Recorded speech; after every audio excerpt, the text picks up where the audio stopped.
आज का हमारा टॉपिक है एरर। ठीक है, इसको हम कहते हैं ट्रांसमिशन एरर। तो लास्ट टाइम हमने लास्ट टाइम हमने बेसिकली डेटा कम्युनिकेशन पढ़ा था, यानी डेटा ट्रांसमिशन पढ़ा था। इसका मतलब था कि जब आप एक कंप्यूटर से दूसरे कंप्यूटर डेटा सेंड करेंगे, ठीक है, या प्रोसेसिंग परफॉर्म करेंगे, उसमें एरर के चांसेस होते हैं। डेटा कैन बी करप्टेड, जैसे यहाँ लिखा हुआ है, data is transmitted via cable और वायरलेस। कल भी मैंने आपको बताया था कि जब दो डिवाइस या दो से ज़्यादा डिवाइस आपस में कनेक्ट होती हैं, वो थ्रू मीडियम कनेक्ट हो। ये जो मीडियम होता है, ये वायर भी हो सकती है और वायरलेस भी हो सकता है। ठीक है, तो वायर के अपने इशू होते हैं, वायरलेस के अपने इशू होते हैं, यानी फिजिकल इशू भी आएंगे और इसके लॉजिकल इशू भी आएंगे यूजिंग इलेक्ट्रिकल। ठीक है, रेडियो और ऑप्टिकल लाइट पल्स। ऑप्टिकल के लिए यानी फाइबर ऑप्टिक के अंदर हम जो सिग्नल यूज होता है वो ऑप्टिकल होता है, यानी स्पीड ऑफ लाइट से डेटा जाता है। ठीक है, उसके अपने इशू होते हैं। और जितना भी वायरलेस होता है वो पूरा रेडियो होता है। और दूसरा वायर के अंदर आपके ये हमारे पास क्या बोलते हैं, वो दूसरी वायर होती है UTP wire, twisted pair wire होती है, और एक आपका कोएक्सियल वायर होती है, वो कॉपर को यूज करते हैं। ठीक है, नहीं नॉर्मल वायर जो होती है वो कॉपर की होती है। ठीक है, तो उसके अपने इशू होते हैं। All type of transmedia can serious error. ठीक है, जितने भी, यदि आप वायर यूज करें, वायरलेस मीडियम यूज करें, they can have error. Causes of transmission error क्या है? एक तो physical flaw in the medium, यानी कि वायर का या वायरलेस का अपना इशू हो सकता है। जैसे यहाँ वायर का लिखा हुआ है, कॉपर वायर इम्परफेक्शन, यानी कॉपर के अंदर इशू आ रहा है। और एक्सटर्नल इंटरफेरेंस, जो जो वायरलेस होता है, वो एक्सटर्नल इंटरफेरेंस बहुत ज़्यादा अफेक्ट होता है। तो आप अगर आपके मोबाइल पे बात कर रहे हो और सराउंडिंग में नॉइस होगी, तो आपकी मोबाइल की जो क्वालिटी ऑफ नॉइस है उसको ये अफेक्ट करेगा। इलेक्ट्रिकल और मैग्नेटिक फील्ड अगर सराउंडिंग में जनरेट हो जाए, तो वो बेसिकली वायर को भी इफेक्ट करता है और वायरलेस को भी इफेक्ट करता है। इसकी वजह से भी एरर आएगा। एरर रिडक्शन टेक्निक क्या है? Shielding cable with conducting conductive outer layer to block interference. तो हमारी जो यूटीपी होती है, unshielded two pair cable, telephone wire जो होती है ना, ये होती है। तो इसमें सबसे ज़्यादा आउटसाइड इंटरफेरेंस होता है। तो इसका कह रहा है कि अगर आप इसको फर्दर शील्ड कर देंगे, तो आउटसाइड इंटरफेरेंस कम हो जाएगा। लेकिन ये एक फिजिकल इशू है। इवन विद प्रोडक्शन एरर में स्टिल, उसके बावजूद जो है वो एरर इंकर्ड हो सकता है। तो उसके रीज़न है वो अभी आगे देखते हैं। इम्पैक्ट ऑफ एरर क्या होगा? A single bit error can change the binary value and corrupt the entire. मेरी वॉइस आप तक नहीं पहुंचेगी, या मैसेज आप तक नहीं पहुंचेगा, ईमेल आप तक नहीं पहुंचेगी। ठीक है, बिकॉज ऑफ एरर। तो कह रहा है it is important to detect and correct error in transmitted data. अगर एरर करेक्ट नहीं होगा तो कम्युनिकेशन परफॉर्म नहीं होगी। ठीक है, error are found the data should be retransmit. और अगर एरर फाउंड हो जाए, पता लग जाएगा एरर आ गया, तो आप तो कंप्यूटर जो है सेंडर दोबारा डेटा रीट्रांसमिट करेगा। ठीक है, अब ये कह रहा है the need to check for error. when data is transferred, there is always a risk that data may be corrupted। Corrupt हो सकता है, लॉस्ट और इवन गेट, यानी ओवरफ्लो भी आता है। Error can occur during data transfer due to, एक तो मैंने बताया electrical interference can corrupt data. Electrical यानी क्योंकि वायर, जैसे यूटीपी वायर होती है, यूटीपी हमारे कंप्यूटर में यूटीपी वायर यूज होती है। तो ये दो तरह की होती है। एक फोर पेयर होती है, ठीक है, जो टेलीफोन में यूज होती है। सॉरी, टू पेयर टेलीफोन में यूज होती है, और कंप्यूटर में फोर पेयर यूज होती है। फोर पेयर का मतलब हुआ कि यहाँ पे फोर वायर्स आ रही हैं, टोटल फोर वायर्स, और यहाँ पे एट वायर्स आ रही हैं। जब एट वायर्स से सिग्नल पास होता है, इलेक्ट्रिकल सिग्नल पास होता है, तो वो नॉइज जनरेट करता है, तो वो एक दूसरे को कैंसल आउट कर देते हैं। इसको हम कहते हैं इलेक्ट्रिकल इंटरफेरेंस। इवन ये आउटसाइड भी हो सकता है, यानी पानी की मोटर चल रही है, वो भी इलेक्ट्रिकल यानी नॉइज जनरेट कर रही है, वो आपकी वायर या वायरलेस मीडिया को डिस्टर्ब कर सकती है। पैकेट स्विचिंग कल हमने पढ़ा था, can lead to data being lost और आउट ऑफ सिंक्रोनाइजेशन। यानी अगर एक राउटर से डेटा, आपने एक पैकेट एक राउटर से भेजा दूसरे राउटर की तरफ, ये R1 हो गया और ये R2 हो गया। तो अब वो जो पैकेट मूव कर रहा है, वो यहाँ पे बाउंस बैक हो रहा है, वो आगे नहीं जा रहा है, ना इधर जा रहा है, पीछे जाएगा और आगे जाएगा, बाउंस बैक होता रहेगा। ठीक है, इसका मतलब ये करप्ट हो चुका है। तो इसको डिस्ट्रॉय करना जरूरी होता है, फिर ये दोबारा रीसेंड किया जाएगा। तो ये पैकेट स्विचिंग में सबसे बड़ा इशू ये आता है। स्पीइंग ऑफ डेटा हमने पैरेलल ट्रांसमिशन के अंदर पढ़ा था। पैरेलल ट्रांसमिशन के अंदर ऐसे जा रहा है डेटा, मल्टीपल पाथ से डेटा जा रहा है।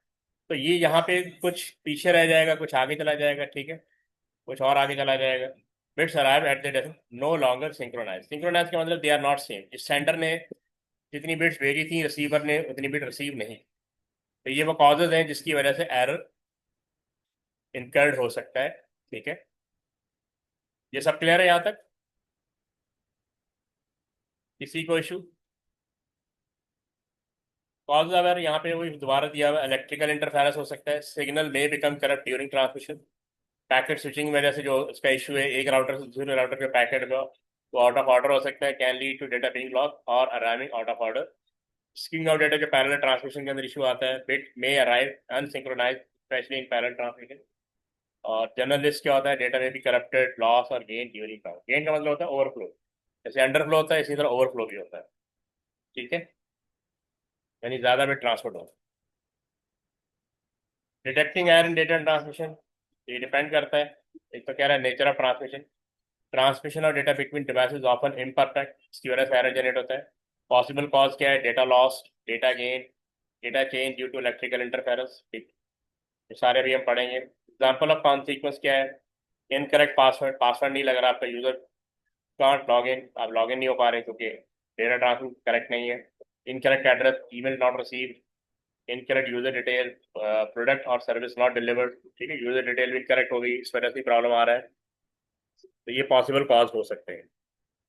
वाई एक्यूरेसी इज वाइटल, तो ऑब्वियसली कम्युनिकेशन एक्यूरेट होगी तो ही आप उसको अंडरस्टैंड कर सकते हैं। Accuracy data is crucial to ensure correct communication, secure access, ठीक है, एंड रिलायबल ट्रांजेक्शन। तो रिलायबल का मतलब कि एवरी टाइम अवेलेबल है, एवरी टाइम वेबसाइट अवेलेबल है, ठीक है, और सर्वर अवेलेबल है। Need for error detection, procedure must be in place to detect and handle error. आपने ऐसे प्रोसीजर यूज करने कि वो एरर को डिटेक्ट करे और हैंडल भी करे, so that actions like retransmission can be taken to correct them. तो रीट्रांसमिट होना जरूरी है।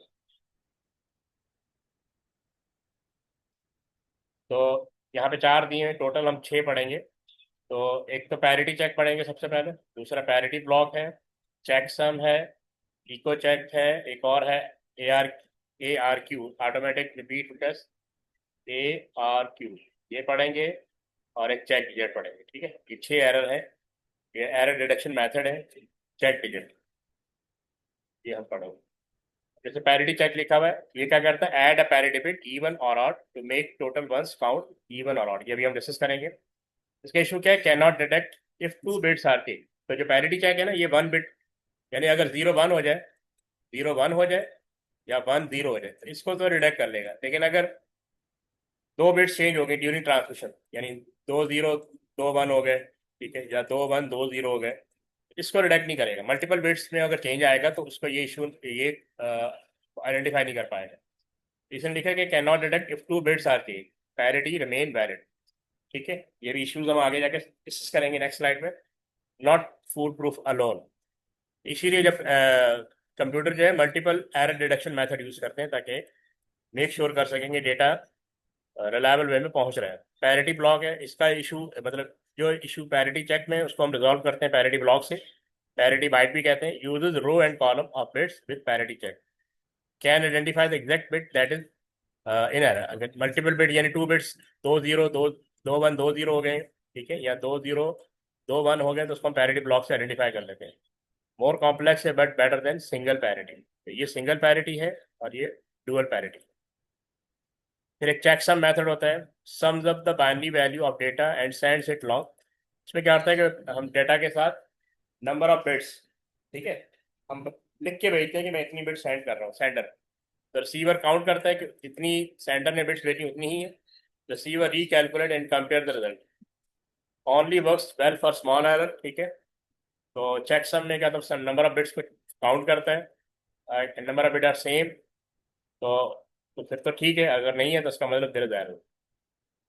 फिर ये इको चेक है, receiver send data back to sender to compare.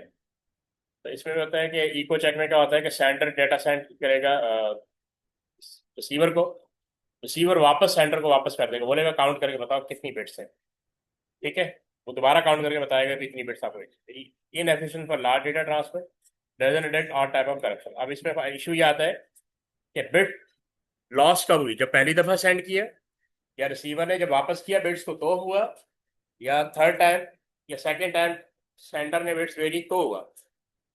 तो ये इसकी लिमिटेशन है, तो आइडेंटिफाई नहीं होता कि एरर कब जनरेट हुआ। ठीक है, यहाँ तक क्लियर। इसकी मैं पिक्चर पहले डिस्कस कर लेता हूँ ताकि आपको आइडिया हो जाए। देखें ये है, ये पैरिटी बिट है। इसमें नंबर ऑफ वंस कितने हैं? 1 2 3 4। अगर डिवाइसेस डिसाइड करती हैं कि वो जो नंबर ऑफ वंस इवन होने चाहिए, नंबर ऑफ वंस इवन होने, इवन का मतलब है जिसका रिमाइंडर 0 आ जाए, वो नंबर, जैसे 2, और जैसे 0 भी होता है, 0 2, क्या कहते हैं, 4 6 और 8। अगर हम 8 बिट रजिस्टर की बात करें तो नंबर ऑफ वन 2 हो, 4 हो, 6 हो, 8 हो। ठीक है, तो रिसीवर चेक करेगा कि नंबर ऑफ वंस इवन है, तो इट मीन कि देयर इज नो एरर। जैसे एग्जांपल दी हुई, अब इसमें पैरिटी बिट क्या लगेगी? In this example if the byte is using even parity, then the parity bit need to be set to 0। तो यहाँ 0 लगेगा। ठीक है, जैसे यहाँ लगाया मैंने। ठीक है, यहाँ पे लगाया हुआ, ये 0 लगाया हुआ। Since there is already an even number of one bits in the byte, 4 1 bit, तो ये आप द पैरिटी बिट 0। और अगर डिवाइसेस ने डिसाइड किया है कि नंबर ऑफ वंस जो है ऑड होने चाहिए, यानी ऑड क्या होता है? नंबर ऑफ वन 1 हो, 3 हो, 5 हो, या 7 हो, ये ऑड है। जिसका रिमाइंडर 1 आ जाए उसको हम ऑड कहते हैं। तो in this example if the byte is using odd parity, यानी डिवाइसेस ने डिसाइड किया कि जब भी वो डेटा सेंड करेंगे तो नंबर ऑफ वन ऑड होने चाहिए, then the parity bit need to be set to 1। और अगर आपका ये ऑलरेडी इसी को ले रहा है, वो 4 1s है, तो पैरिटी बिट यहाँ 1 आ जाए। ठीक है, तो ये डिसाइड हुआ था। अगर यहाँ पे 0 लगा दिया और यहाँ पे कितने हैं? 2 1 2 1, इसका मतलब देयर इज एरर। तो फिर रिसीवर बोलेगा दोबारा सेंड करो। यहाँ तक कोई इशू? ये हम दोबारा स्लाइड पे जाते हैं। यहाँ पे लिखा हुआ है इसकी डिस्क्रिप्शन कि parity check is a method used to detect whether data has been change और corrupted during transmission. Parity check में इसे लगाते हैं। It is based on the number of one bit in a byte of data. अगर आपने, there are two types of parity, even parity and odd parity. ठीक है, already मैंने आपको बताया दिया, total number of one bits including the parity bit must be even. ठीक है, यानी इवन, यानी अगर मैं कहूँ कि ये एक रजिस्टर है, ठीक है, और 1 2 3 4 5 6, तो कितना है? एक और लगा दो। यहाँ 0 है, यहाँ पे 1 आ गया, यहाँ पे 1 आ गया, यहाँ पे 1 आ गया, यहाँ पे 1 आ गया, और यहाँ पे 1 आ गया। अब अगर उन्होंने डिसाइड किया कि number of one must be even, तो मुझे पैरिटी यहाँ 1 लगानी पड़ेगी ताकि ये इवन हो जाए, क्योंकि अदरवाइज ये 5 बनते हैं। ऑड पैरिटी क्या है? Total number of one bit including the parity bit must be odd. तो अगर उन्होंने डिसाइड कर लिया कि पैरिटी बिट ऑड होना चाहिए, फिर मैं यहाँ 0 लगा दूंगा। ठीक है, तो नंबर ऑफ वन 5 हो गए। ठीक है, कन्वर्जन में 5 वंस आ रहे हैं। One bit often the most significant. अच्छा, ये जो लेफ्ट मोस्ट बिट होती है ना, इसको याद रखिएगा, इसको हम कहते हैं मोस्ट सिग्निफिकेंट बिट, एमएसबी भी कहते हैं, एंड मोस्ट सिग्निफिकेंट बिट, और इसको कहते हैं लीस्ट सिग्निफिकेंट बिट। ठीक है, तो one bit often most significant bit is reserve as the parity bit. Left side की जो बिट है उसको मोस्ट सिग्निफिकेंट बिट, उसको as the parity bit use करते हैं। The parity bit is set depending on the number of one in the remaining bits, the agreed parity type even और odd. तो जो भी डिवाइसेस डिसाइड करती हैं उसके हिसाब से ये number of one decide even होने चाहिए या ऑड होने चाहिए। यहाँ तक क्लियर है सबको? ये स्टूडेंट्स, यहाँ तक कोई किसी को परेशानी?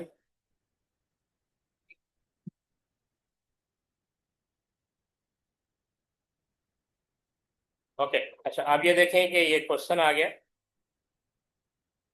ये कह रहा है कि इवन पैरिटी बीइंग यूज, तो यहाँ पे कितने वन आ रहे हैं? 1 2 3 4 5।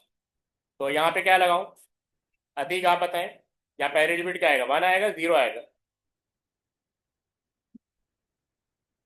आपने क्विकली रिस्पॉन्स करना है ताकि मैं, हाँ 1, यहाँ 1 आएगा। इवन पैरिटी बीइंग यूज, ठीक है, 1 2 3 4, तो यहाँ 1 आएगा, 0 आएगा? मकसूद आप बताएं। ओके, तो यहाँ 0 आएगा। ठीक है, इवन पैरिटी बीइंग यूज, तो यहाँ पे कितने आ रहे हैं? 3 1s हैं, तो यहाँ पे क्या आएगा? 1 और 0 तक की, not, okay 1। Odd parity being use, तो कितने 1 है? 1 2 3 4, यहाँ 1 आएगा, 0 आएगा?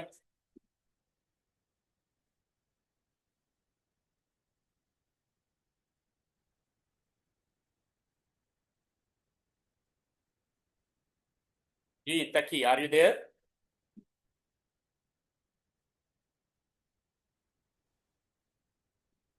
तकी इज नॉट आंसरिंग। आप लोग दे सकते हैं आंसर। 7 आएगा। वन है, ठीक है। Odd parity is being used, 1 2 3 4 5। तो यहाँ पे क्या आएगा?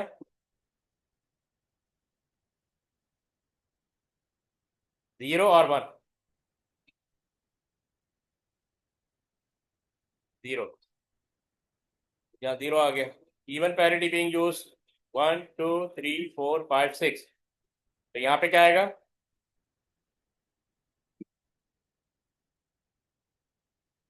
ठीक है, 0। तो अब है odd parity being used, 1 2 3 4 5 6। Good, 1। Odd parity being used, 1 2 3। अब क्या आएगा? 0 और 1। Good. Even parity being used, 1 2 3 1।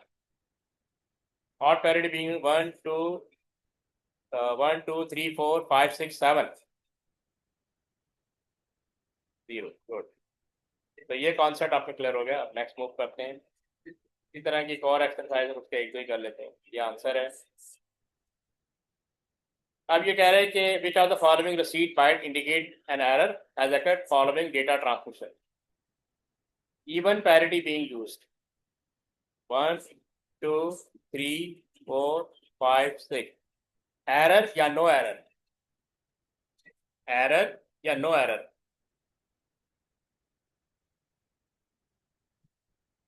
No error, good.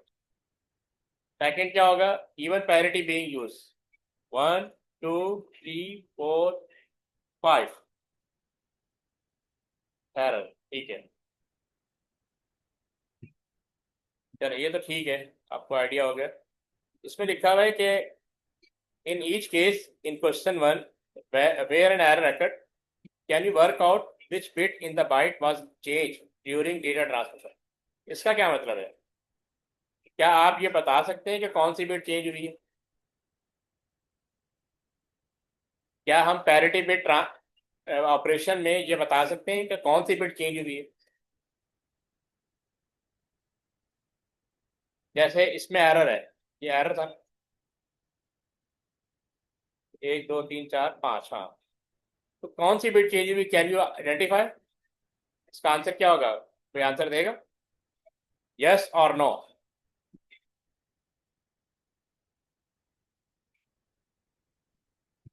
No. Good. Parity bit का सबसे बड़ा मसला ये कि ये तो बता देगा कि एरर है, लेकिन एरर कहाँ पे ये आइडेंटिफाई नहीं होता, ठीक है। इसीलिए फिर हम पैरिटी ब्लॉक की तरफ जाते हैं। It isn't possible to determine where the error है, यानी किस पोजीशन पे बिट चेंज हुई, नोबडी नो, इसमें आइडिया नहीं होता। इसीलिए यहाँ पे देखें लिखा हुआ है limitation of simple parity checking. Even parity means the total number of one bit in a byte should be even. Let's consider this original byte being sent to the even parity. ठीक है, once कितने हैं? 4 है even parity. तो अगर वो 6 हो जाते हैं, यहाँ पे ये 4 है ना, 1 2 3 4, तो नो एरर है। एरर बिफोर ट्रांसफर, अभी तो ये कोई एरर नहीं है। लेकिन अगर ये नंबर ऑफ वंस 6 हो जाते हैं, यहाँ पे दिया हुआ है, सपोज 2 और more bit change during transmission resulting in something, ये 6 ones still even parity, 2 ones still even parity, 4 one still even parity. तो नंबर ऑफ वंस 2 हो जाए, 4 हो जाए, 6 हो जाए, 8 हो जाए, हम आइडेंटिफाई नहीं कर सकते कि एरर है, क्योंकि आपने डिसाइड किया था इवन पैरिटी, तो वो तो काउंट करके बता देगा कंप्यूटर, हाँ भी इवन पैरिटी है, तो you will be satisfied. But there is error, ठीक है। अब इवन इवन 2 भी होता है, इवन 4 भी होता है, इवन 6 भी होता है, इवन 8 भी होता है। Even though these byte are clearly corrupted, the even parity check still passes because the total number of ones remain even। तो आपका जो पैरिटी बिट है, एक तो इसकी लिमिटेशन ही कि ये नहीं बताता कि कौन सी बिट चेंज हुई, दूसरा मल्टीपल बिट चेंज हो तो उसको आइडेंटिफाई नहीं कर पाएगा कि there is error. Parity check can fail to detect error when 2 or more bit change। तो सेकंड लिमिटेशन इसकी कि मल्टीपल बिट्स को आइडेंटिफाई नहीं कर पाता कि देयर इज एरर और not error. Simple parity can only reliable detect single bit error, ठीक है. If multiple bit flip, error can go undetected. अब हम उसकी तरफ चले जाते हैं. अब जैसे यहाँ देखें, if to a bit change value following data, it may impossible to locate the error using parity check. अब ये आपका ओरिजिनल है, कितने मान है, 1 2 3 4. तो ये वाला जीरो देखो 1 हो गया, और ये 1 हो गया, 6 1 बिट हो गया. तो कंप्यूटर काउंट करके बताएगा कि नो एरर. ठीक है. अब देखिए, ये वाला 1 जो है, ये 0 हो गया, और ये वाला 1 भी 0 हो गया. Second case 2 1 bit, no error. फिर ये है, रिमूव कर दो. यहाँ 1 है, तो यहाँ 0 हो गया, और यहाँ 0 है, यहाँ 1 हो, 4 1 बिट्स. इवन पैरिटी फॉलो हो रहा है, नो एरर. अब इसका हल क्या है? Parity block. Parity block work by sending data in a grid. एक पूरी ग्रिड आपको दी जाती है, नॉट जैसा line. You perform parity check horizontally. हम रो वाइज काउंट करेंगे नंबर ऑफ वंस, और कॉलम वाइज काउंट करेंगे number of ones. This allow the system to detect an error occur, pin point the exact bit that change. तो अच्छा, ये भी issue, एक तो मल्टीपल बिट्स का इशू रिजॉल्व हो जाता है, और कौन सी बिट चेंज होगी वो भी रिजॉल्व हो जाता है. देखिए, इसको हम यहाँ से देखते हैं. अब यहाँ कह रहे हैं कि in the example 9 bit of data have been transmitted, agreement has been made, even parity will be use, another byte known as parity byte. ठीक है ना, ये पूरी पैरिटी बाइट है. और कह रहा है has also been sent. So this byte consist entirely of the parity bit produced by the vertical parity check. The parity byte also indicate the end of the block of data. ठीक है, ये भी बताता है कि end of block of data end हो गया. Table 2.3 shows how the data arrived at the receiving end. It is not necessary to check that parity of each byte horizontally, bytes 1 to 9, and vertically column 1 to 100. Each row and column where the parity has changed from even to odd. Even to odd should be flagged. यानी parity bit आपका क्या होना चाहिए? Even होना चाहिए. अब देखो, पहले हम कॉलम वाइज काउंट करते हैं. ये 1 2 3 4 5 6, तो इसका मतलब यहाँ पे 6 बिट्स हैं. 1 2 3 4, तो ये 4 हो गई. ठीक है. 1 2 3 4, यहाँ भी 4 आ गई. 1 2 3 4 5 6, यहाँ भी 6 आ गई. तो यहाँ पे आ रहा 1 2 3 4 5. तो देखो, इसको ऐसे हाईलाइट किया, यहाँ 5 आ गया. कि नंबर ऑफ वन इवन होने चाहिए. तो ये इसका मतलब बिट 5 में कोई इशू है. कहाँ पे वो हॉरिजॉन्टल जब काउंट करेंगे तो पता लगेगा.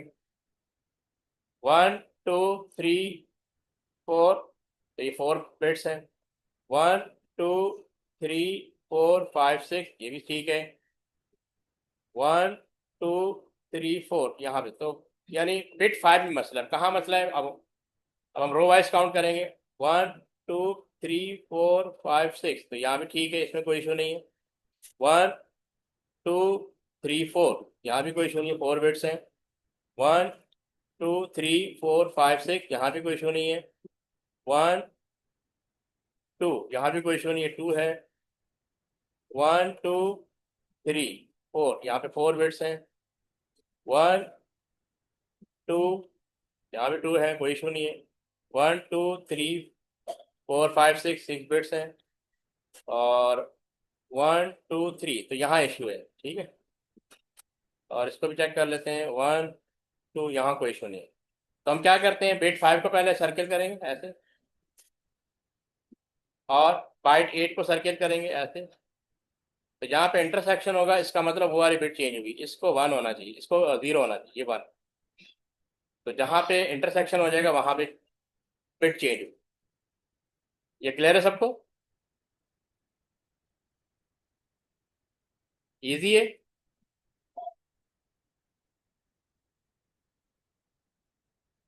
ओके, नेक्स्ट मूव करते हैं. तो शहरयार, आप जरा काउंट करके बताएं. ठीक है, कहाँ पे एरर है?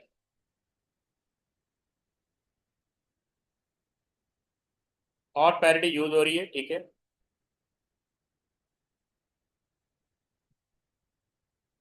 सब लोग करें. ठीक है. You have 2 minutes.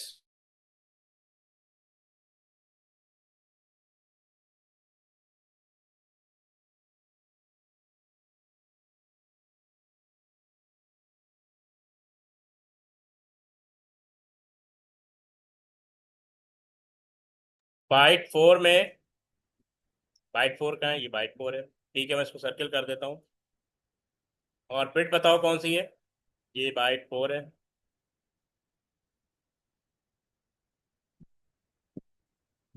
बिट 6 है। बिट 6 है, तो मैं इसको सर्किल कर देता हूँ, ठीक है ना। ये 1 2 3 4, 1 2 3 4, तो इसका मतलब 0 को 1 होना चाहिए, ठीक। Good, very easy. बाइट 4, यहाँ पे लिखा एरर अकर्ड इन, आपने लिखना है कैसे ये भी देख लें। Error occurred in byte 4, 4 1 bit, ये भी बता दिया reason. And in bit 6, 4 1 bit, byte 4 should be, तो आपने करेक्ट सीक्वेंस ऑफ बिट भी लिख दिया, ठीक है। मकसूद आप करें इसको विद इन 1 मिनट।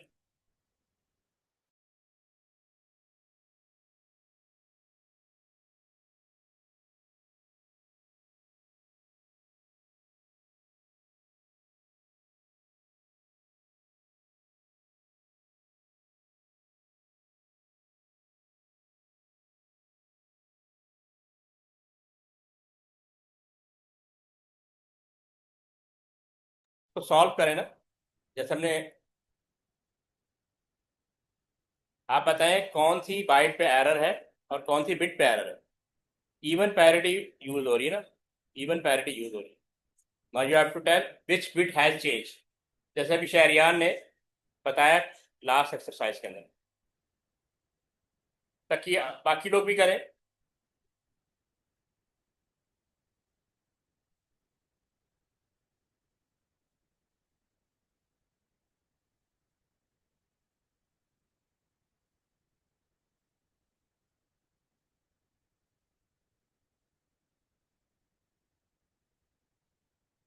ताकि आप भी करें।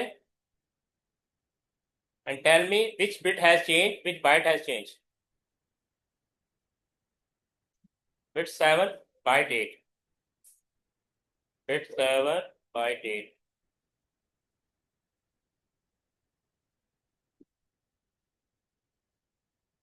बिट 7 का है, ये बिट 7 है, इसको सर्किल कर लेते हैं।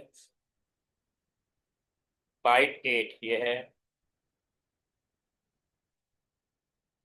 ठीक है, इसका मतलब 0 को 1 होना चाहिए। चलो, आपने आंसर क्या, error occurred in byte 8, 3 1 bit है। एंड इन बिट 7, 3 1 बिट है। बाइट 8 शुड बी करेक्ट, वो लिखते हैं आप। अच्छा, हमने 2 एरर मेथड पढ़ ली, तीसरा है चेक सम। चेक सम मैंने आपको पहले बताया था, इसमें क्या होता है, to detect error in a block of data after transmission, ठीक है। आफ्टर ट्रांसमिशन ये एरर अकर्ड होता है। Data is send in blocks followed by checksum value, एक एडिशनल वैल्यू सेंड की जाती है जिससे लिखा जाता है number of bits, total bits कितनी भेजी है। How it works, sender calculate checksum, पहले वो कैलकुलेट करता है यूजिंग एन एग्रीड एल्गोरिथम, कोई एल्गोरिथम होता है जिसके थ्रू वो कैलकुलेट करता है। Check sum is sent along with the data, data के साथ चेक सम भेजा जाता है। इसको यूं समझना कि नंबर ऑफ बिट कितनी भेजी है। Receiver recalculate checksum using received data, ठीक है। वो भी अपना एक एल्गोरिथम रन करेगा और उसके थ्रू कैलकुलेट करेगा नंबर ऑफ बिट्स को। Comparison in rate between send and recalculated checksum, दोनों के सम अगर बराबर आ जाए, if checksum match, data is assumed to be error free. If checksum differ, ठीक है, एरर डिटेक्टेड, इसका मतलब there is error, receiver require a retransfer, तो रिसीवर को बोलेगा भाई दोबारा भेजो, काइंड ऑफ दैट। अच्छा जी, एल्गोरिथम यूज क्या, pre agreed between sender and receiver, example include binary addition है, सीआरसी है। कोई भी एरर मेथड की एल्गोरिथम यूज कर सकते हैं जिसके थ्रू ये चेकसम को कैलकुलेट कर सकें। Can detect error, most error in large data block, large data block जब भेजते हैं तो उसके अंदर हमें नंबर ऑफ बिट्स काउंट करके भेजनी पड़ती है, कि जैसे 100 MB की फाइल है, 10 MB की फाइल है, तो उसमें आपको कैलकुलेट करके भेजना कि इसमें इतनी बिट्स होंगी, सुटेबल फॉर फाइल और डेटा ट्रांसफर।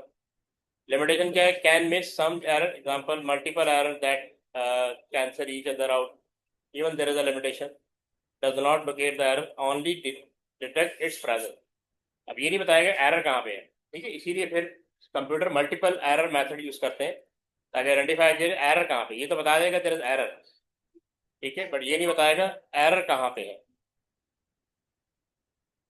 ये क्लियर है आपको? चेक सम, एनी इशू?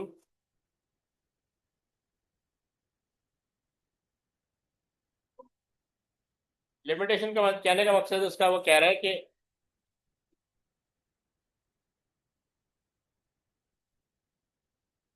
कह रहा है can miss some error, example multiple error that cancel each other, multiple error के एरर एक से ज्यादा है, ठीक है, तो उसको उसकी वजह से आपका डेटा करप्ट हो सकता है।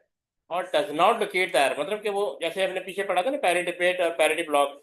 अब पैरिटी बिट का क्या इशू था? वो ये तो आइडेंटिफाई कर रहा था पैरिटी बिट के इवन पैरिटी आनी थी, ऑड पैरिटी आ गई है, नंबर ऑफ वंस ऑड आ गए, हमने तो इवन सोचे थे, लेकिन वो ये नहीं बताएगा कि एरर कहाँ पे, कौन सी बिट चेंज हुई। फिर हमने पैरिटी ब्लॉक यूज किया, वो बताता है कि कौन सी बिट चेंज हुई। इस तरह के इश्यूज इसके साथ भी होते हैं कि वो ये नहीं बताएगा एरर कहाँ पे। तो इसीलिए कंप्यूटर जो है मल्टीपल एरर मेथड यूज करता है to identify the error, error है कहाँ पे।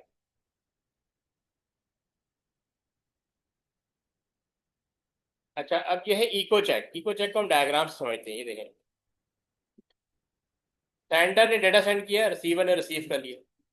रिसीवर कुछ नहीं करेगा, डेटा रिटर्न टू सेंडर, इसको वापस कर देगा, बोलेगा तुम काउंट करके बताओ कितनी बिट भेजी है। Data is recent if any error found, ठीक है। अब मसला है कि जब हमने यहाँ डेटा भेजा तो एरर आया, या रिसीवर ने वापस भेजा तो एरर आया, या सेंडर ने दोबारा काउंट करके बताया कि एरर आया, इसको कहते हैं इको चेक। इको में क्या होता है? आवाज गूंजती है ना, हम जब बोलते हैं तो हमारी आवाज वापस आ जाती है, इको कहते हैं, इको। तो यहाँ पे भी यही हो रहा है कि इसने डेटा सेंड किया, इसने वापस कर दिया, बोला अब तुम बताओ एरर कहाँ है। ये दोबारा एरर आइडेंटिफाई करके भेजेगा, अभी इफ एनी एरर फाउंड, तो बताया कि यहाँ पे एरर है। तो ये बहुत कम यूज होता है, वेरी रेयर। पर्पस क्या है? To check if data was transmitted correctly. Data format क्या है? Data is send, then e code return back to the sender. How it work? Sender transmit data, receiver send it back unchange, ठीक है। Sender compare original and return data, दोनों अगर same है इसका मतलब कोई एरर नहीं है। If data matches, data is assumed to be error free, ठीक है। If data differ, an error occurred but it's unclear where original send और return। एडवांटेज क्या है? सिंपल टू इम्प्लीमेंट है, provide a basic check for data accuracy. Unreliable है, can not identify where the error occurred, double transmission time, देखो ना, 2 बार भेजना पड़ रहा है डेटा को, तो आपका ट्रांसमिशन भी लग रही है, कॉस्ट भी लग रही है। यहाँ पे कोई इशू?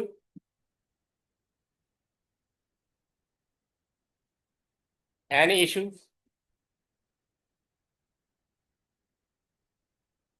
ऑटोमेटिक रिपीट रिक्वेस्ट, ये भी बहुत इजी है। Ensure data is receive correctly eight the destination, इसका पर्पज वही कि हमने डेटा एरर फ्री भेजना है। एरर डिटेक्शन कैसे होती है? Uses error detection code, example CRC, to check data integrity. Integrity का मतलब होता है सेम, यानी सेंडर और रिसीवर जो भी डेटा है वो सेम होना चाहिए। Acknowledgement, positive acknowledgement, no error data accept. अच्छा, जब सेंडर डेटा सेंड करता है रिसीवर को, तो रिसीवर ओके की रिपोर्ट भेजता है अगर उसको डेटा मिल गया error free. Negative acknowledgement, error detected, data rejected. अगर उसमें एरर है तो फिर वो उसको नेगेटिव नॉलेज भेजेगा भी, रीसेट द डेटा अगेन। तो अब इसका एक मैकेनिज्म है, टाइम आउट मैकेनिज्म है। Sender wait a fix time for an acknowledgement, sender एक फिक्स टाइम तक यानी 7 सेकंड तक वेट करेगा कि रिसीवर मुझे एक्नॉलेज भेज दे। If no acknowledgement receive in time, data is reset. तो अगर उसको कोई एक्नॉलेजमेंट नहीं मिलती, वो समझ जाता है देयर इज एरर, या तो उसको ओके का मैसेज आना चाहिए, अगर ओके का message with in time frame नहीं आता तो कहता है देयर इज एरर, तो वो दोबारा रीसेंड करेगा। Retransmit data is resend until positive acknowledgement receive, उस वक्त तक भेजता रहेगा जब तक पॉजिटिव एक्नॉलेज नहीं भेजे, और maximum number of resend is reach, या मैक्सिमम रीसेंड काउंट करेगा कितने मैंने भेजने with in the time frame. Use example क्या है, मोबाइल फोन नेटवर्क है, वायरलेस कम्युनिकेशन है, टीसीपी/आईपी प्रोटोकॉल यहाँ पे यूज होता है, दोबारा से आवाज आना शुरू हो जाती है। अब जो सबसे जो डिफिकल्ट आता है इसमें, ये चेक डिजिट मेथड होता है। चेक डिजिट क्या है? A digit added to the end of number और code to detect input error. ठीक है, वेयर यूज बार कोड में यूज होता है, आईएसबीएन बुक्स में यूज होता है, ये व्हीकल आइडेंटिफिकेशन नंबर में यूज होता है। पर्पस क्या है? To detect incorrect digit, transposition error, missing और extra digit, phonetic error. Phonetic होता है जब हम, जैसे ये एग्जांपल 13 इंस्टेड ऑफ 30, यानी सेम आवाज सेम नॉइस जब जनरेट होती है जब हम बोलते हैं, उसकी वजह से भी एरर आ सकते हैं। ये जैसे इनकरेक्ट डिजिट का मतलब क्या है? 5327 इंस्टेड ऑफ 5307 कर दिया। ट्रांसपोजिशन एरर क्या होता है? 5037 इंस्टेड ऑफ 5307, यानी डिजिट की पोजीशन चेंज हो जाएगा, डिजिट सेम हो गए। मिसिंग और एक्स्ट्रा डिजिट, जैसे 537 था और 53107, ठीक है, या तो मिसिंग कर दिए आपने, एक्स्ट्रा लगा दिया। अब फोनेटिक का मतलब है कि आपने बोला कुछ था, लिखा कुछ गया है, तो वहां पे चेक डिजिट को यूज किया जाता है।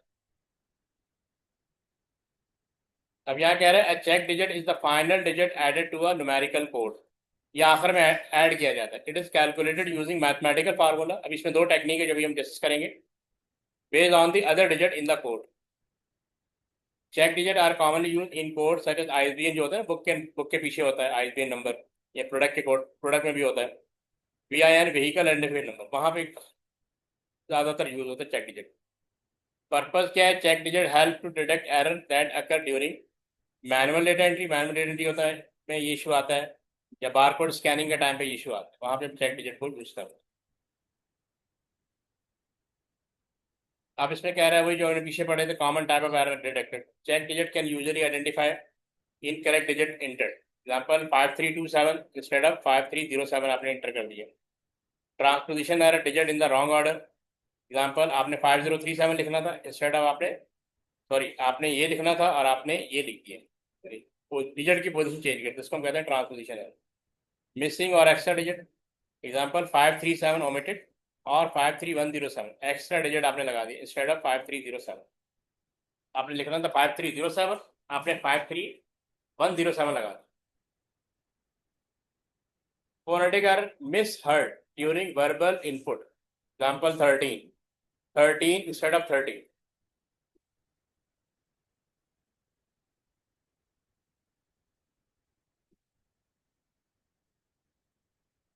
अब ये कह रहा है common method for generating check digits, तो इसमें दो मेथड है। टू वाइडली यूज मेथड हो रहा है, एक तो आईएसबीएन 13 होगा, use in books and library system. Modulo 11 है, use in system like vehicle identification number and some national ID format, वहाँ पे यूज होता है। सबसे पहले हम ये डिस्कस करेंगे, इसका ये सीक्वेंस आपने याद रखना है। तो क्या कहता है कि गिवन द फर्स्ट 12 डिजिट, ठीक है, 13 का मतलब होता है कि जो मिसिंग डिजिट है ना, चेक डिजिट, तो टोटल नंबर 13 होते हैं, इसीलिए इसका नाम आईएसबीएन 13 रखा हुआ। अब आपको गिवन है 12 digit, given the first 12 digit of the ISBN 13 number.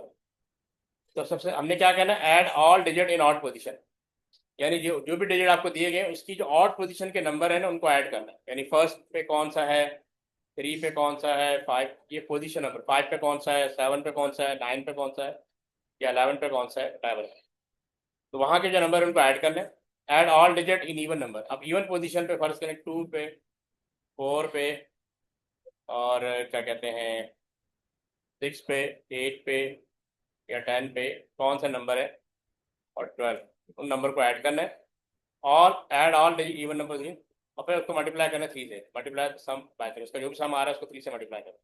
अगर 25 आ रहा है मल्टीप्लाई 3, तो 75 हो जाएगा। Add the result from step 1, उन दोनों रिजल्ट को ऐड करेंगे। फिर कह रहा है divide the total by 10 and take the reminder. If the reminder 0, अगर हमने फर्ज कर लें 1 1 0 है, अब इसका रिमाइंडर अगर मैं 10 से डिवाइड करूंगा क्या आएगा, 10 1 द 10, फिर 1 0, 10 1 द 10, 10, तो ये 0 आ गया। कह रहा है the reminder 0 then check digit is 0, otherwise subtract the reminder from 10 to get the check digit. अगर जैसे या तो 2 आ गया, वट 3 आ गया, तो उसको हम 10 से सब्ट्रैक्ट करेंगे, तो वो जो रिमाइंडर आएगा वो चेक डिजिट होगा। ये देखें, ये नंबर आपको गिवन है। अब इसमें कितने डिजिट है? ये 1 2 3 4 5 6 7 8 9 10 11 12 डिजिट गिवन। ये 13 डिजिट कोड होता है। अब चेक डिजिट मिसिंग है, ठीक है, चेक डिजिट मिसिंग है। तो अब देखो, फर्ज करो ये यहाँ पे जो नंबर आना था ना वो चेक डिजिट है, मैं इसको एक्स लिख देता हूँ।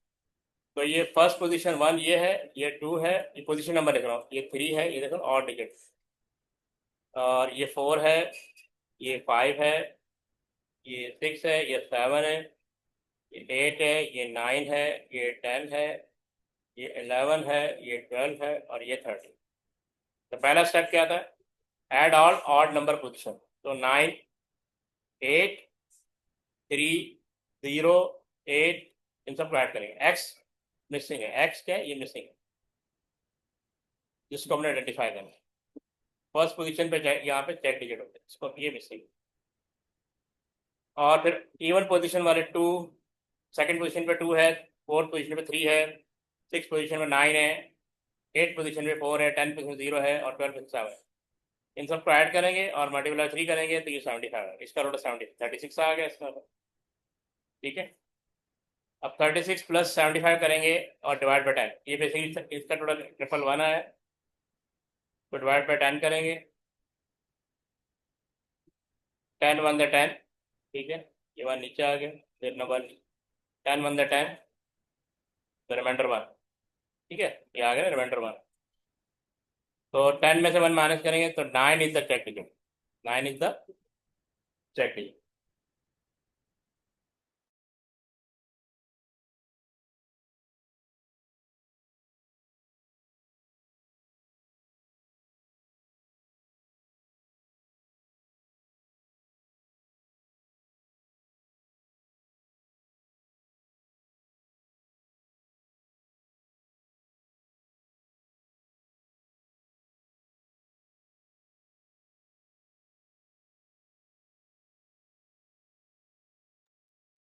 टक्की एंड शहरियार, ये समझ में आ गया आपको? जी सर। अच्छा, अब इसको हम, फिर इसमें एक और ऑप्शन आता है कि आपने इसको ना रिकैलकुलेट करना है, ताकि ये वेरीफाई हो सके कि रिमाइंडर 0 आ रहा है कि नहीं आ रहा है। तो सेम, ये देखो 9 आ गया ना, 9 को फर्स्ट पोजीशन पे हमने रखा, सारे स्टेप्स वही है। ये देखो, जितने भी ऑड नंबर इसको ऐड करेंगे टोटल 45 आ गया, और इसका तो वही 75 आएगा। 45 और 75 ऐड किया तो आया 120।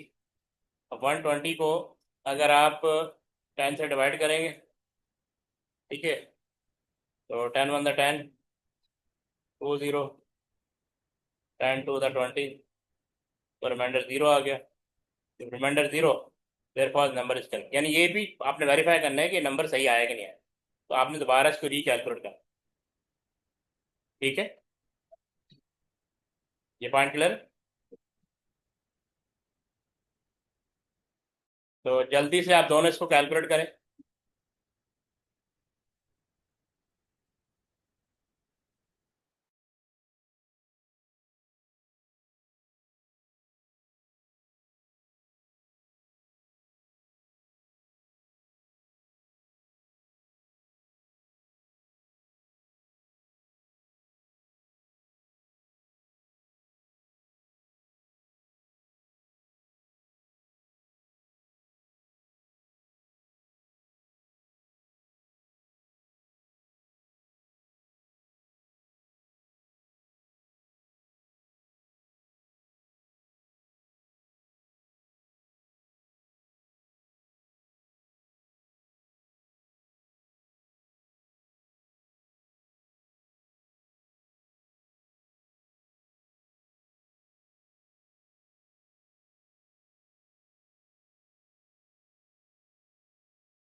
ये तक ही आपने कर लिया। गैस नहीं करना, कैलकुलेट करना है आपने, पूरी कैलकुलेशन शो करनी होगी, तो पेपर में आता है ये। आप फिर आपको वेरीफाई भी करना होता है। ताकि आपने कर लिया। मुझे ये समझ में नहीं आया किसने सवाल दिया है। कुछ देखें आपने, देखें इस चीज को ध्यान में रखना है। ये देखें, जो भी ऑड पोजीशन पे नंबर है ना, आप पहले नंबर लिख लें फिर उनको पोजीशन असाइन कर दें। Add all digit in odd position. Odd position का मतलब है कि जो फर्स्ट पोजीशन पे, अब जो फर्स्ट पोजीशन वाला तो एक्स होता है ना, तो सेकंड, थर्ड, ठीक है, आप इस तरह नंबरिंग कर दें। 12 नंबर से ये पोजीशन नंबर 7, 8, 9, 10, 11, 12 एंड 13। तो कह रहा है add all digit in odd position, add all digit in even position, और उसको मल्टीप्लाई कर दी बस। उसके बाद दोनों ऐड कर दें, add the result from step 1 step 2, फिर डिवाइड बाई 10 करें। अगर रिमाइंडर 0 आ जाए तो वो चेक डिजिट है, अगर रिमाइंडर कुछ और आ रहा है तो उसको 10 में से माइनस कर दें। ये देखें, ये सारे ऑड पोजीशन वाले, इसका टोटल 39 आ रहा है। ये सारे इवन पोजीशन वाले, ठीक है। तो इसका अगर टोटल, जीरो आए तो वो क्या होगा? अगर अभी एक मिनट, देखो ये सारे नंबर ऑड पोजीशन वाले, ठीक है। मेरा ख्याल ये 3 पे होगा, ये 5 पे होगा, ये 7 पे होगा, ये 9 पे होगा, ये 11 पे होगा और ये 13 पे होगा। इन सबको ऐड किया 32 आ गया। अच्छा, ये सारे इवन पोजीशन वाले, ठीक है। ये 2 होगा, ये 4 होगा, ये 6 होगा, ये 8 होगा, ये 10th पोजीशन पे होगा, ये 12th पोजीशन पे होगा, ठीक है, फाइन। फिर इनको मल्टीप्लाई 3 किया तो इसका टोटल आ गया 87। और 32 और 87 ऐड करेंगे, ये तो दोनों ऐड कर दी। जो भी टोटल आ रहा है हम ये तो कर लेते हैं कि 87 और 32 कितना होता है। ये 9, ये 119 ट्रिपल आ दिया ना वाला। तो डिवाइड बाई 10 करें। 10 1 10। आपने रिमाइंडर फाइंड करना है बस, क्वेश्चन को छोड़ दें। ये 19, 10 1 10, तो 9 आ गया रिमाइंडर, ये आ गया ना रिमाइंडर। अब 10 में से 9 मान तो 1 is the check digit, 1 is the check digit. आप समझ में आ गए।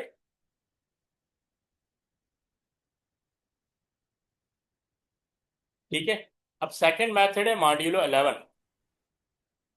मॉड्यूलो 11 में क्या कहता है, the modulo 11 method is use to generate a check digit for code of varying length. Different length के कोड आते हैं, 6 डिजिट आ गया, 7 डिजिट आ गया। It is often applied two things like product code और व्हीकल आइडेंटिटी नंबर। ठीक है, वो तो फिक्स है ना, ये वेरिंग लेंथ है। कैलकुलेशन पहले हम जनरेट करेंगे check digit. This example assume the original number has 7 digit. ठीक है, कह रहे हैं ओरिजिनल नंबर हैज 7 डिजिट, जैसे इसमें 1 2 3 4 5 6 7।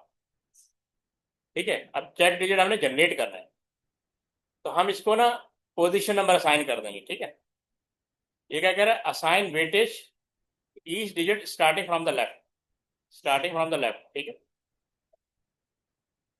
फिर कह रहा है we start from 8 because the final code will be 8 digit after adding the check digit.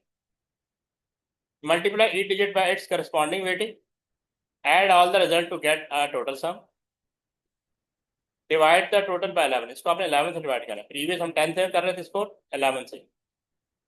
अब कह रहे हैं subtract the reminder from 11 to get the check digit. If the result is 10, use the letter x as the check digit. If the result is 11, the check digit is 0, यानी 11 minus 11 0 आएगा। अब इसमें देखें, the example to be use as the following 7 digit. अब ये 7 digit है ना, अब हमने इसको पोजीशन नंबर दिया है, तो अब यहाँ पे चेक डिजिट है, इसका मतलब ये 1 हो गया, ये 2 हो गया, ठीक है, ये 3 हो गया, ये 4 हो गया, ये 5 हो गया, ये 6 हो गया, ये 7 हो गया और ये 8 आ गया। वेटिंग वैल्यू, ठीक है, ये असाइन करो। अब देखो 8 को 4 से मल्टीप्लाई करेंगे, प्लस 7 को 1 1 से मल्टीप्लाई करेंगे, ये 1 7 पोजिशन, 7 पोजिशन, ठीक, 7 मल्टी 1, प्लस 6 पोजिशन को 6 को 6 5 है, 6 पोजिशन 5 है, तो ये 5 से मल्टीप्लाई हो रहा है। फोर्थ पोजिशन पे क्या है, फिफ्थ पोजिशन पे 5 है, तो ये 5 से मल्टीप्लाई हो रहा है। फिर ये फोर्थ पोजीशन पे 7 है, 7 से मल्टीप्लाई हो रहा है। थर्ड पोजीशन पे 1 है, मल्टीप्लाई हो रहा है। और उसके बाद सेकंड पोजीशन पे 0 है, मल्टीप्लाई हो रहा है। एक्स हमने फाइंड करना है।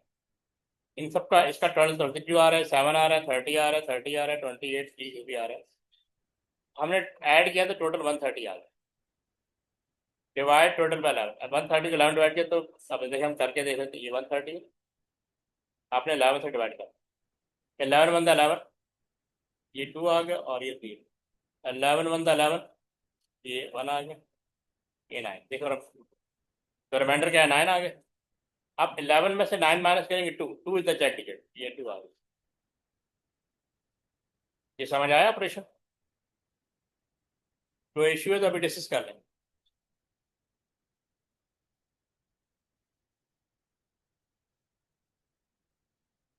ताकि आपको समझ में आ गया।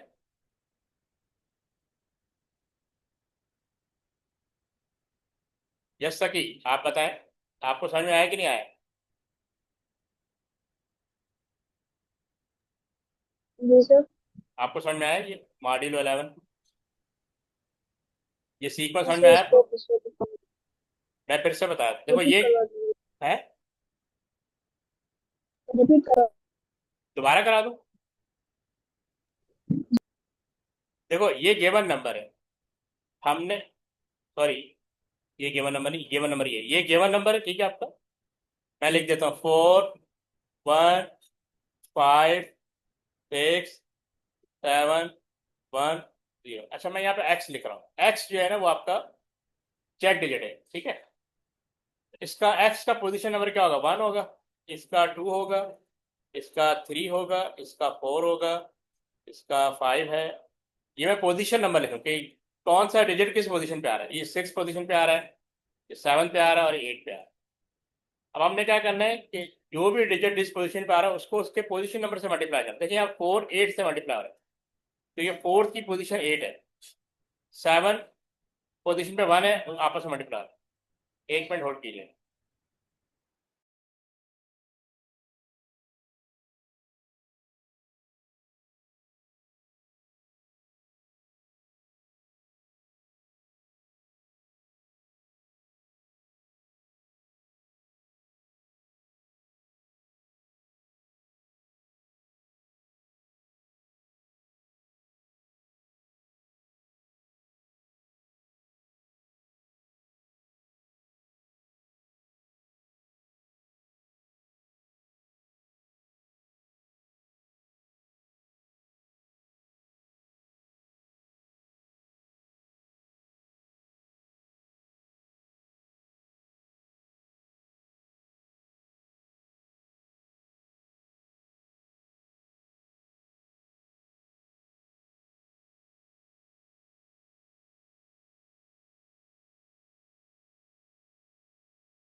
जी, ताकि ये बताएं, ये समझ में आया आपको स्टेप्स?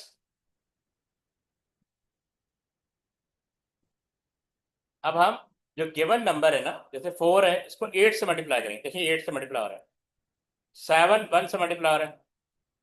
7 क्या है, पोजीशन नंबर, डिजिट का पोजीशन नंबर, तो हर पोजीशन नंबर को डिजिट से मल्टीप्लाई कर देंगे। 6 पोजीशन पे 5 आ रहा है, देखो 6 मल्टीप्लाई 5। फिफ्थ पोजीशन पे 6 आ रहा है, ये मल्टीप्लाई हो रहा है। फोर्थ पोजीशन पे 7 आ रहा है, ये देखिए मल्टीप्लाई हो रहा है। थर्ड पोजीशन पे 1 आ रहा है, 3 को 1 से मल्टीप्लाई। सेकंड पोजीशन पे 0 आ रहा है, ये मल्टीप्लाई। एक्स हमें फाइंड करना है, वो फर्स्ट पोजीशन पे आएगा, ठीक है। इन सबको ऐड करेंगे, टोटल आ रहा है 130। मल्टीप्लाई करने के बाद जो नंबर आ रहे हैं इनको आपस में ऐड करें। फिर 130 को 11 से डिवाइड करेंगे, रिमाइंडर 9 आएगा। मैंने आपको करके बताया था, अब दोबारा बताता हूँ, ये 130 है।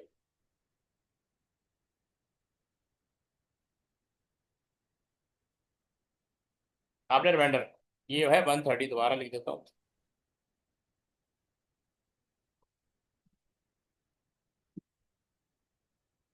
11 का टेबल 13 पे एक ही दफा पढ़ सकते हैं। 11 वन द 11, ये 2 आ गया, ऊपर नीचे 0 आ गया। 11 वन द 11, ये आ गया, तो आ गया 9। ये देखें 9 ऑलरेडी यहाँ पे दिया हुआ है। अब रिमाइंडर आया 9। अब 11 में से 9 माइनस करेंगे, 2 क्या है, चेक डिजिट, तो 2 फर्स्ट पोजीशन पे लिख देंगे। अब समझ में आ गए? जी तक की आप बताएं, अब आपको समझ में आ गया?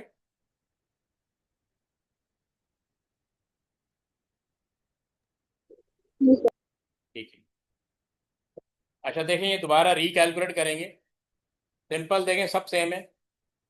ये सेम है, ये सेम है, ये सेम है, ये सेम है, ये सेम है, ये सेम है, ये सेम। मैंने जो एक्स लिखा था, यहाँ पे एक्स, ये क्या कहते हैं, ये जो 1 है, हाँ 2, यहाँ मैंने एक्स लिखा था। 2 की, सॉरी, 1 की जगह मैंने एक्स, 1 के ऊपर मैंने एक्स लिखा था, तो वहाँ 2 आ गया। तो 1 × 2। अब इसका टोटल 32 आया, 132 आया। अब 132 को, अब जब हम 11 से डिवाइड करेंगे, 11 × 11, ये 2, 22 में 2 दफ़ा जाएगा। अब रिमाइंडर 0 आ गया, तो रिमाइंडर 0 है। Reminder 0, therefore number is correct. तो आपने इसको रिकैलकुलेट करना है, वो भी करने को आता है। तो आज के लिए काफ़ी है। कल इंशाल्लाह हमारा ये वाला चैप्टर कंप्लीट हो जाएगा, ठीक है। ओके, अल्लाह हाफिज़।